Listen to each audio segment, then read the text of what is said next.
Coucou, bonjour. Oh, vous êtes en super gros plan là. Bien. Chromaflow de Derwent. Qu'est-ce que j'en pense? Déjà, on va regarder comment ils sont usés. Le rouge, pas que je l'ai utilisé beaucoup, quoique si. Voilà les crayons. Alors, on voit les couleurs que j'utilise le plus. Et oui, je les utilise beaucoup parce que j'adore leur mine. Elle ne fait pas de bruit, l'application. Et pour moi, c'est un point très positif. Ils sont très agréables à étaler. Mais alors, qu'est-ce qu'ils sont moches? Et puis, qu'est-ce qu'ils sont fins? Et ça, c'est vraiment dommage. C'est pour ça que j'en achèterai pas plus. Je vais juste vous montrer ce qu'ils donnent par rapport à des crayons Action qui étaient tout en haut, des Chromaflow qui sont au milieu, voilà. Alors, c'est écrit sur la boîte. Couleur éclatante, c'est vrai. Et mélangeable, c'est vrai. Pour une application fluide, c'est vrai. Voilà, c'est écrit qualité professionnelle. Alors, je dirais oui, de quoi et là, je mettrai quelques nuances. Alors, au dos de la boîte, il est écrit grâce à leur formulation riche en pigments, les crayons Derwent Chromaflow produisent des couleurs vives et éclatantes. Très bien, ça, je suis entièrement d'accord. Leur mine robuste résiste à la forte pression pendant l'utilisation et le taillage. Non, non, non, non et non. C'est là aussi leur grande faiblesse. Bon, ils se taillent avec un taille-crayon dont la lame est très bien aiguisée, parce que sinon, dès qu'on appuie un peu dessus, eh ben, soit le bois s'effrite, voilà, soit la mine casse. Quand on les taille, il ne faut pas trop appuyer dessus. Hein. La mine peut aussi s'effriter, alors pas sur toutes les couleurs. Moi, dans cette boîte, ça le fait sur le rouge et le jaune. C'est pour ça que quand la mine casse, il faut bouger de le tailler, puis il diminue comme les jeux soleil. Hein. Voilà. C'est écrit leur mine robuste. Alors robuste de quoi? Par rapport à quoi? Par rapport à des pastels grasses? Alors oui, mais par rapport à des crayons? Non. Parce que quand on appuie trop dessus, et ça casse. Hein. Donc, et je vous parle pas d'appuyer fort dessus jusqu'à marquer le papier. Hein. Non, non, non, je vous parle d'appuyer dessus pour blender la couleur.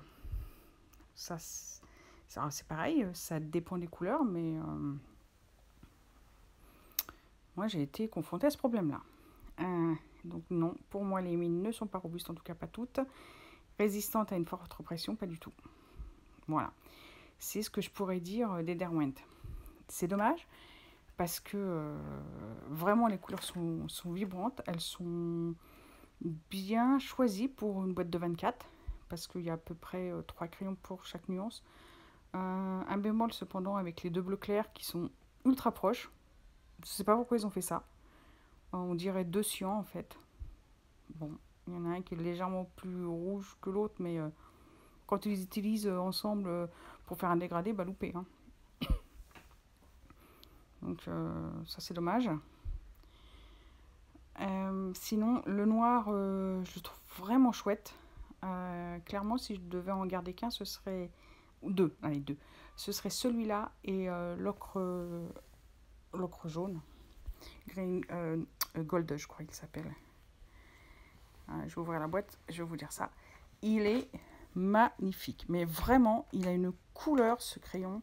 Il s'appelle... ah oui, c'est ça. Amber Gold. Et c'est le 02. Il est très très beau. Voilà. Pour faire les couleurs dorées, pour moi, c'est un à avoir. Pour faire les couleurs d'automne.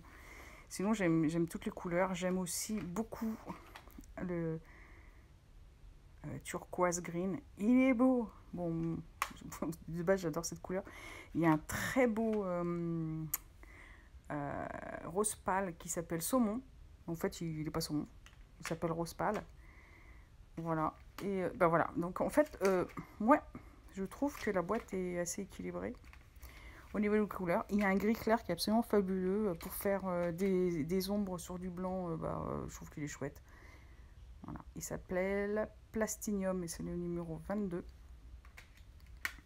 Sinon, pour blender avec le blanc, bon, ça le fait, hein, mais je trouve que le blanc est trop blanc. Voilà. Ils se mélangent bien entre eux sinon. Et j'ai beaucoup appris de ces crayons comme les teintes, sauf pour les bleus. Hein. Les bleus, les deux bleus ciel, sont assez tranchés. Et ben, du coup, c'est facile de faire un dégradé. Voilà. Il y a oui, à peu près 3 couleurs par dégradé, ça je l'ai déjà dit. Bon, ce que je trouve atroce, c'est le crayon par lui-même. Il est trop fin. Moi, je n'aime pas sa tenue. Le bois, il n'est pas toujours très beau. Alors, est-ce que c'est important? Est-ce que c'est pas important? Je ne rentre pas dans le débat. Pour moi, c'est important quand on met un certain prix dans les crayons. Voilà. Donc, ils sont chouettes, mais il y a trop d'inconvénients pour le prix. C'est vraiment dommage, parce que s'ils avaient été plus épais et la mine un peu plus résistante, ils auraient eu carrément 20 sur 20. Allez, ciao!